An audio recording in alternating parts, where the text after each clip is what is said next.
I will be reading the press statement about the status of the Nairobi Peace Process on behalf of the former President Uhuru Kenyatta, who is the facilitator of the East African Community-led process of the restoration of peace and stability in the Eastern DRC. And he has this morning sent out a report to brief the East African community, the African Union and the SADC Secretariats on his work as mandated by the summit of the EAC.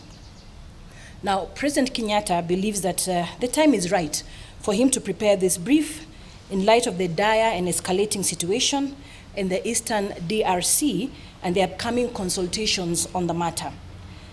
This status update follows a report presented by the facilitator on the East African Led-Nairobi process for restoration of peace and stability in Eastern DRC, delivered to the 24th Ordinary Summit of the East African Community Heads of State on November 30th, 2024.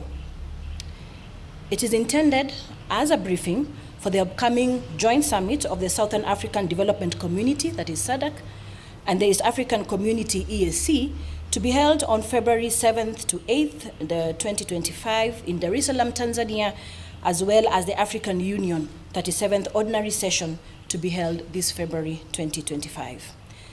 The Nairobi Peace Process, just to give you a slight history, the Nairobi Peace Process was initiated by the East African community in response to the escalating conflict and security challenges in the Eastern Democratic Republic of Congo in the year 2021-2022. And it represents a critical diplomatic and military effort to peace and stability to the region. This process was formally established during the 22nd Ordinary Summit of the East African Community on the 22nd of July 2022. The summit directed the creation of the intra-Congolese dialogue, which is to be led by His Excellency Uhuru Kenyatta, the former President of the Republic of Kenya, who was appointed then as the facilitator to oversee the process. Now, the Nairobi Peace Process was structured around two key elements: political dialogue and military intervention. The political aspect focused on engaging all stakeholders, including armed groups, political factions, civil society, and regional partners in an inclusive conversation aimed at resolving the conflict and fostering long-term peace. The military element involved the deployment of the East African Community Regional Force to provide peacekeeping and peace enforcement support, complementing the political dialogue efforts. Now, progress through June 2023 was encouraging. The facilitator, President Kenyatta, conducted extensive diplomatic engagements, meeting with political, civil, military stakeholders across the region. Key initiatives included multiple targeted discussions with armed groups, including the M23, confidence-building measures with various civil rights and women groups, and the organization of several high-level conferences to resolve tensions and identify pathways to peace.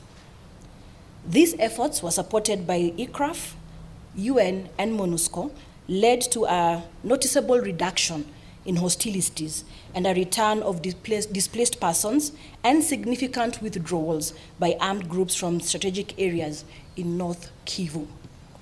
However, in June 2023, as the all-important 4th Intra-Congolese Dialogue Conference was set to take place, political attention in the Democratic Republic of Congo shifted toward the upcoming national elections that were to be held that year, that is 2023, in December.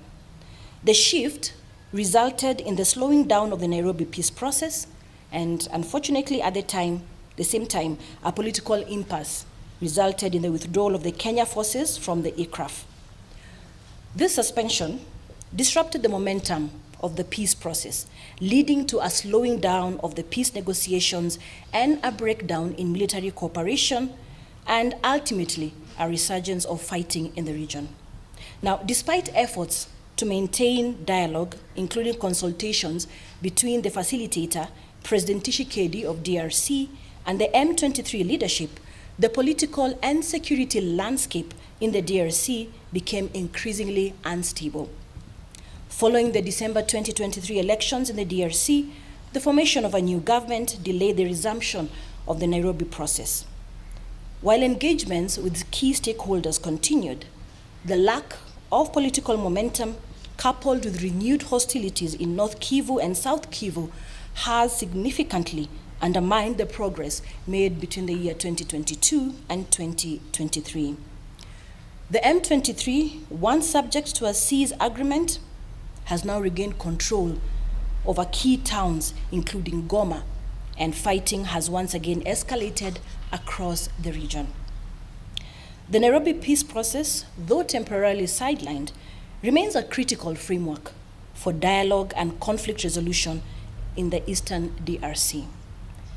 The Facilitator remains committed to finding pathways to peace in collaboration with the government of DRC, regional partners, and international stakeholders.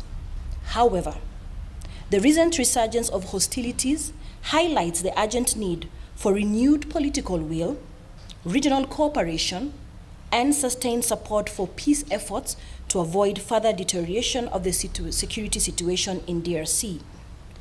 The Facilitator is of the strong opinion and belief that the two processes of Luanda and Nairobi hold the greatest promise for a resolution and termination of the crisis in the Eastern DRC.